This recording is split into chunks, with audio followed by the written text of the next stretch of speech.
Berarti dokter punya eh, dua kasus ya, atau dua pengalaman kayak gitu? Ya, jadi beberapa yang pernah saya lihat, kalau pada orang hidup itu biasanya sih di luar, jadi di bagian luar kemaluan. Iya. Dan pasti orangnya sadar, misalkan ya dia ngerasa ada sakit, Iya, bengkak, terus juga masa sih ada belatung yang bergerak-gerak gitu dia nggak Iya, sadar. iya.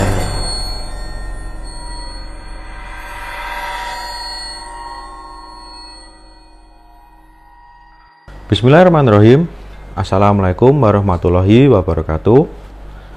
Nah, kembali lagi teman-teman di Maskur Channel. Dan di sesi ini saya nggak sendirian ya. Ini ada bintang tetangga lah ya. Ya, itu juga bintang tamu yang spesial lah. Ini ada Dr. Stephanie di sini. Ya. Ya.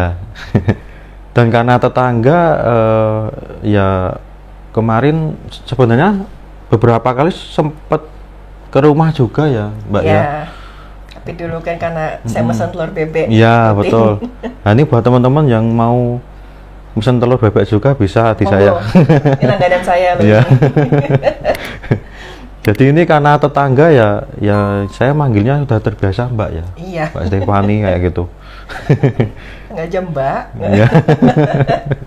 Nah, karena kemarin kan juga banyak yang DM gitu Mbak, kayak apa itu kok bisa ini, waktu kita kan kemarin buat apa ya, ya bukan teser tapi mungkin iklan ya. Kalau kita mau kolaborasi kayak gitu, itu banyak yang DM kok bisa ini Mas Kur sama Dr. Stephanie kayak gitu. Ya tak jawab aja, kita kan tetanggaan. yang ternyata nggak jauh rumahnya. Dan akhir-akhir ini kan juga teman-teman juga tahu ya, Dr. Stephanie ada di mana-mana ini, menghiasi perjutupan dan di televisi kita. Dan alhamdulillahnya ini ada kesempatan Mbak Stephanie ini. Jadi waktu nggak ada acara ataupun nggak dinas itu ya lagi lagi lowong ya. Jadi ini saya sekalian main ke rumahnya, sekalian juga tadi nganter pesanan telur bebeknya ya Mbak. Ya, sekalian. Nah, kalau ada Mbak Stephanie di sini, berarti kita akan membahas ke, mungkin bisa dikatakan apa ya, medis sama forensik sama ya Mbak ya? Oh sama karena ya? Kan saya sebelum forensik kan saya pendidikan dokter umum dulu. Oh iya. Berarti harus melewati ini ya?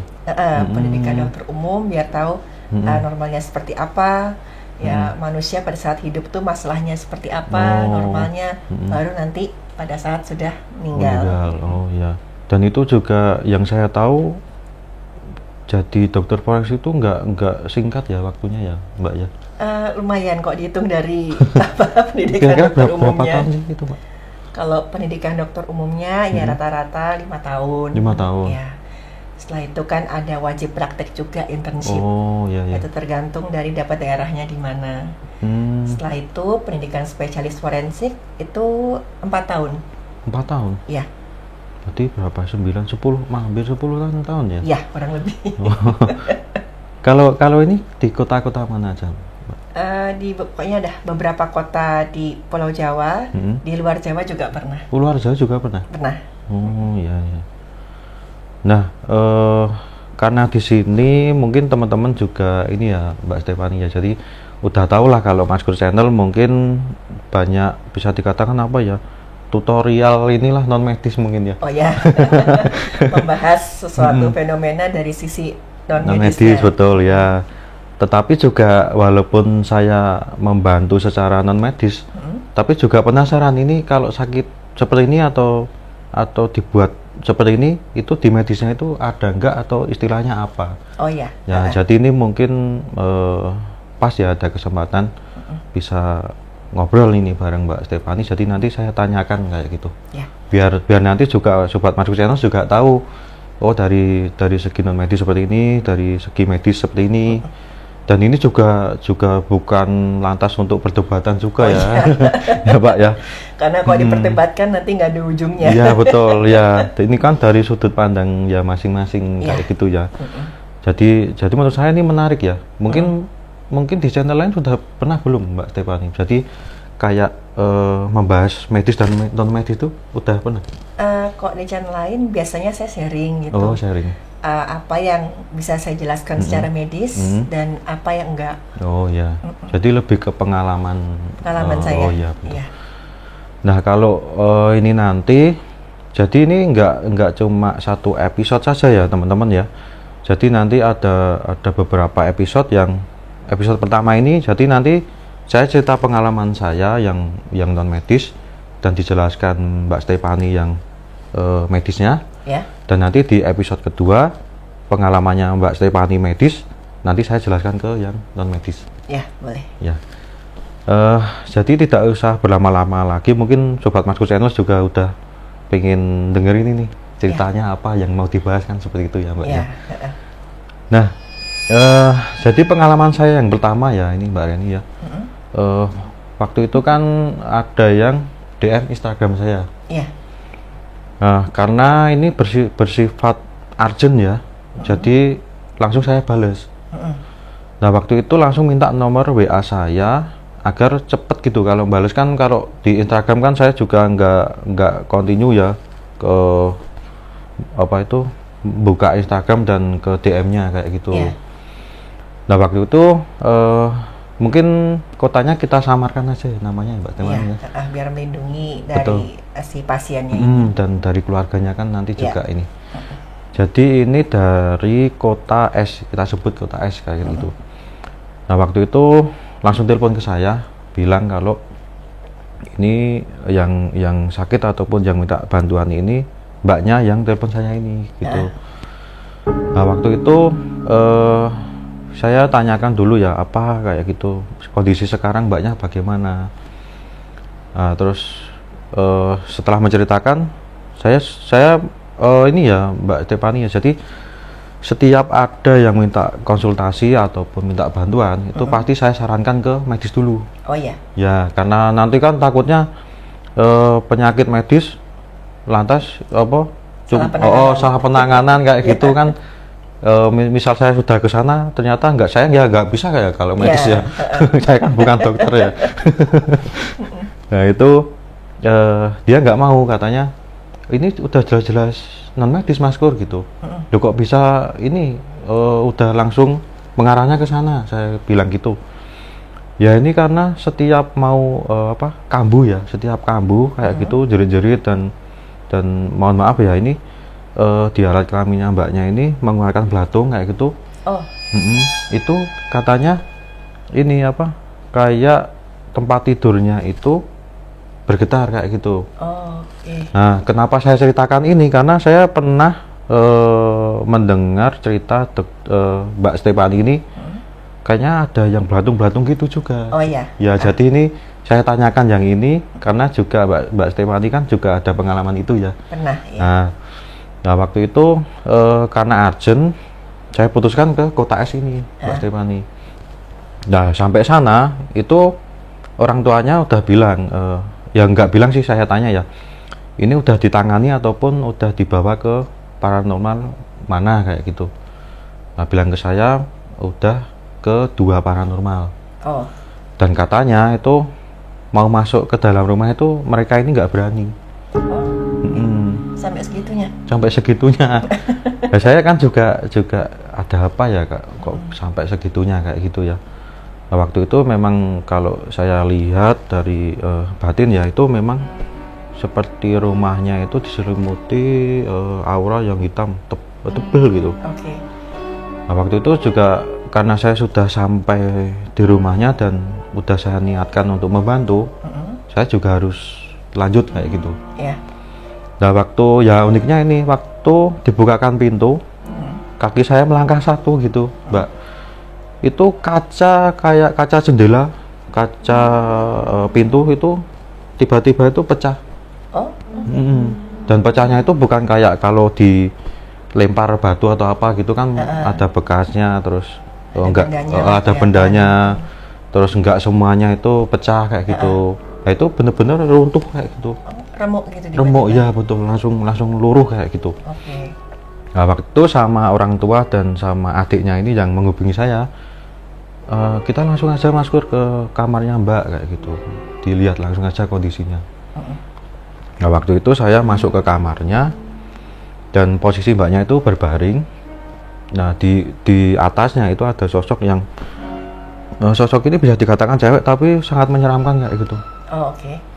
Dia kayak langsung ngeliatin saya seperti ini, terus dia bilang, "Kenapa kamu nggak usah ikut campur kayak gitu?" Nah waktu itu ya gampangannya saya negosiasi sama sosoknya ini, kamu mau pulang sendiri apa tak paksa pulang kayak gitu. Nah dia sempat ngumpat-ngumpat lah kayak gitu ya Mbak ya. Terus langsung mungkin langsung kembali ke yang ngirim, ke paranormal yang ngirim kayak gitu. Nah setelah itu mungkin saya bersihkan ataupun saya tangani, lalu kan saya bincang-bincang dulu ya, atau bicara dulu ngobrol sama orang tuanya. Saya kan juga penasaran kok bisa sampai segininya kayak gitu, tuh ada apa sebelumnya kayak gitu. Katanya, kata bapaknya Mbak ini itu beberapa hari lalu, belum ada seminggu kok itu Mas kayak itu ada cewek yang kesini marah-marah.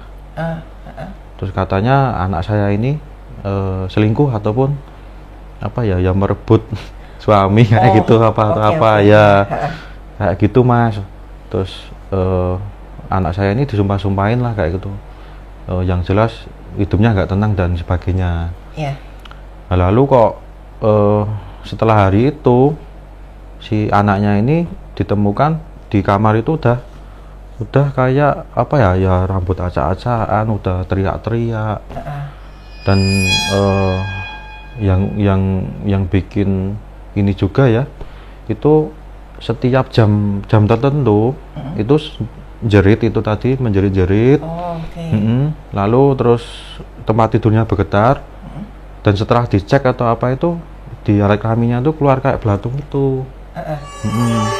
Nah ini kan saya pernah dengar ceritanya atau pengalamannya Dr. Stephanie yang tentang belatung lah kayak gitu. Nah ini mungkin kalau Mbak Stephanie ini bisa menjelaskan untuk ini tuh bisa nggak sih orang yang menurut saya di orang yang belum jadi pembusukan atau apa kok ada masih hidup itu kok bisa ada belatungnya itu, kalau mungkin dari sisi medis tuh seperti apa sih? Ini kasusnya menarik sih, karena waktu yang saya dapat itu kan korbannya sudah meninggal. Nah waktu itu jujur saya bingung karena kalau belatung pada kemaluan itu kan istilah medisnya miasis vaginalis. Nah itu jadi bisa, tapi itu terjadi sama orang-orang yang pertama kebersihannya buruk. Ya dulu pernah ada laporan kasusnya di luar negeri, itu si anak ini tiba-tiba ngerasa tuh kemaluannya sakit. Dan ada pembengkakan ya di nyuwun sewu bibir kemaluannya. Terus waktu sama dokter diwawancara, anak ini tuh kebersihannya buruk sekali. Jadi dia tuh nyuci bajunya sembarangan, tinggalnya di pinggir sungai. Terus ya yang namanya baju tuh dia nggak digantung, misalkan lagi dikeringkan itu, tapi taruh begitu aja di tanah. Terus juga daerahnya itu minim sekali air bersih. Terus juga ya resikonya tinggi lah. Dan itu juga belatungnya itu nggak keluar dari dalam, tapi dari luka yang ada di bibir kemaluannya. Pada saat diperiksa sama dokter, dilihat memang ada luka yang sudah membengkak dan membusuk, dan di situ ada larva lalat atau belatungnya. Tapi pada saat itu kan juga dicek nih, ada penyakit kelamin atau tidak, ada apa HIV atau enggak gitu kan, dilihat imunnya, itu semuanya negatif. Dan riwayatnya itu dia belum pernah ya nyuwun sewu berhubungan badan tuh belum pernah. Ya terus atau dilihat bagian dalam dari ya rongga kemaluannya itu ada kelihatan infeksi ringan. Yang beratnya itu justru di bibir kemaluannya. Nah itu terus bahwa belatung itu bisa ada di dalam kemaluan itu jujur hampir nggak bisa. Bahkan secara medis itu beneran nggak bisa. Karena kalau belatung itu yang setahu saya itu pasti dia nyarinya jaringan yang membusuk. Ya, jaringan yang membusuk, dan dia itu cuman bisa hidup itu di suhunya paling panas 33-35 gitu. Dan suhu normal manusia kan 36, 37. Itu udah pasti nggak mungkin bisa masuk ke dalam. Dia nggak mungkin bereproduksi, apalagi sampai berkembang biak sampai banyak gitu. Dan pasti misalkan ya orang yang bisa juga dulu pernah orang yang punya keterbelakangan mental. Dia ada infeksi di kemaluannya, tapi lagi-lagi di bagian luar. Dan itu ya dia nggak bisa mengomunikasikan. Dan itu jumlahnya cukup banyak, sampai ada infeksi di situ. Nah kalau yang di dalam itu, saya pernah dapat pada saat korbannya udah meninggal.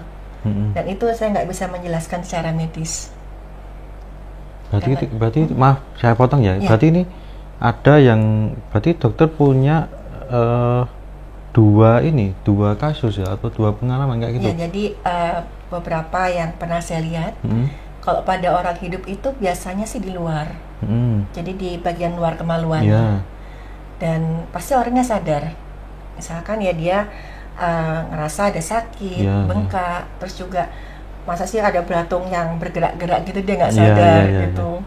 Nah ini kalau onsetnya kan tadi ya muncul gejalanya, kan tiba-tiba, kok dari yang saya dengar tadi ya, itu tiba-tiba dia teriak-teriak, terus tiba-tiba dia kayak linglung ya kayaknya tadi, teriak kayak rambutnya acak-acakan, gitu. Nah itu sih ya, kok saya lihat sih, misalkan tiba-tiba dia ada kelainan kejiwaan, gitu, itu sayangnya nggak dibawa ke psikiater. Iya betul. Jadi kan kalau udah dibawa ke medis ya nanti bisa dijelaskan secara ini ya. Seperti infeksi atau apa yang itu berarti larva lalat ya. Tapi yang kalau di dalam itu gimana? Itu ya itu kasusnya pernah saya bahaskan di salah satu video saya. Itu saya juga kaget karena si korban ini itu sudah ke dokter, sudah ke fasilitas kesehatan, tapi nggak ketemu apa-apa. Katanya pada saat berobat, diagnosisnya itu ini kayaknya stres aja, asam lambung gitu. Dikasih obat meriang, dikasih obat buat asam lambung. Nah tapi selama itu tuh kondisinya ngedrop sekali. Tapi di situ sih dia masih ingat gitu, nggak sampai linglung. Tapi satu hari itu tiba-tiba ditemukan dah meninggal. Dan herannya kok baunya tuh busuk sekali, sampai kecium dari luar kamarnya. Nah waktu pertama-tama kan dikira nih ya mati karena sakitnya inilah meninggalnya. Waktu saya periksa tuh nggak ada tanda-tanda luka, nggak ada apa. Ya sebenarnya sih kelihatan kalau ini perempuan masih waras lah. Bukan yang penyakit jiwa yang kelamaan sampai, bukan ODGJ yang sudah lama sampai dia nggak bisa memperhatikan kebersihan tubuhnya. Nah waktu dilihat di bagian Nyuwun Sewu, alat kelaminnya, itu saya ngeliat dia benar-benar keluar dari dalam. Dan itu masih hidup ya? Masih hidup dan banyak sekali. Karena sampai saya keluarkan, saya bersihkan, itu ya cukup lama lah, beberapa kali gitu. Dan itu baunya benar-benar busuk, padahal badannya itu masih segar, masih fresh gitu. Itu saya nggak bisa menjelaskan.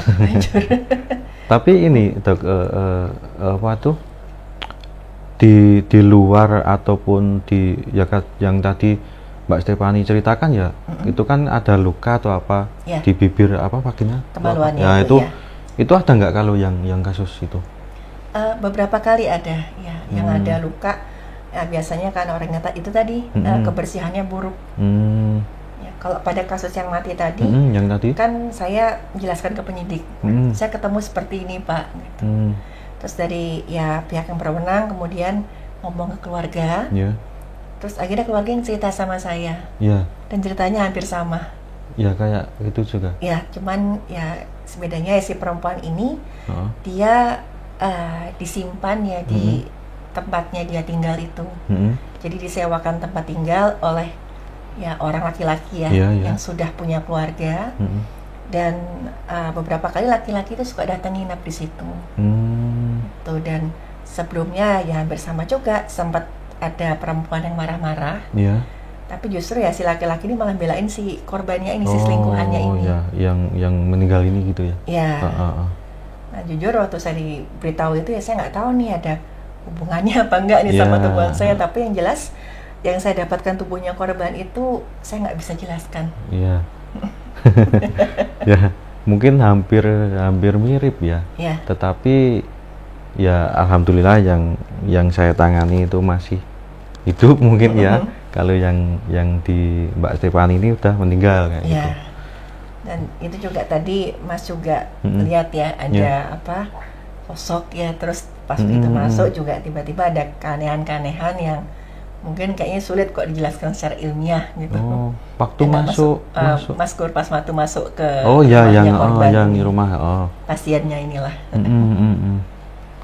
Nah itu cerita dari kami hampir sama ya. Jadi kasusnya ini ya bisa dikatakan tadi ya kan suami orang kayak gitu ya. Iya. Dan itu sih Mas, waktu itu saya sempat bingung karena ditanya juga gitu. Ini kok bisa gitu.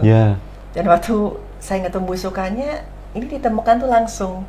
Karena ada bukti juga. Ada rekaman CCTV itu bahwa ya belum sampai 12 jam sebelumnya itu dia masih keluar dari kamarnya ngambil makan, terus masuk, terus tiba-tiba besoknya udah ditemukan seperti itu. Berarti ya gampangannya meninggalnya itu belum lama kayak gitu. Tapi kok udah mengarah kayak ada pembusukan kayak gitu ya. Dan siklusnya hidupnya larva lalat itu kan menetasnya ya kurang lebih 1-2 hari lah. Mulai dari saat lalat itu bertelur, kemudian menetas itu 1-2 hari. Ya, nah itu anehnya di situ ya Mbak ya. Jadi belum ada itu kok udah muncul larvanya ya. Nah ini juga teman-teman juga bisa ya kesimpulan sendiri lah ya. Jadi ya memang ada beberapa hal yang enggak atau mungkin belum ya.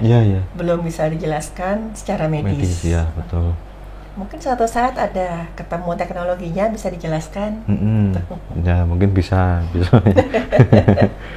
Nah, itu yang tadi soal larva itu ya. Nah, mungkin saya juga ada pertanyaan lagi, ini juga pengalaman saya lagi ini, Mbak ya. Nah, ini juga sama kasusnya juga ya, lewatnya juga DM Instagram dan juga ke WhatsApp juga kayak gitu. Kedaruratan non medis. Ya, karena kan saya juga ini ya banyak yang kayak saya bukain gitu. Kalau cuma takdir mimpi ya nantilah kayak gitu. Tapi kalau untuk yang udah apa ya non medis dan harus ditolong kayak gitu, karena saya mungkin tambah sedikit sebelum ke cerita ya Mbak ya, itu pernah ya saya menangani tapi jarak jauh. Itu nggak ketolong. Jadi saya takutnya nanti nggak keulang lagi kayak gitu, jadi harus cepet gitu, saya milah-milah yang harus segera ditangani kayak gitu. Nah ini cerita ini juga cukup unik ya. Kalau saya sendiri juga baru menangani kasus ini, dan kata orang-orang ataupun saya malah nggak tahu kalau ini ternyata santet kukang kayak gitu. Ya. Nah waktu itu ini kita samakan lagi aja ya. Ini ada di kota J kayak itu.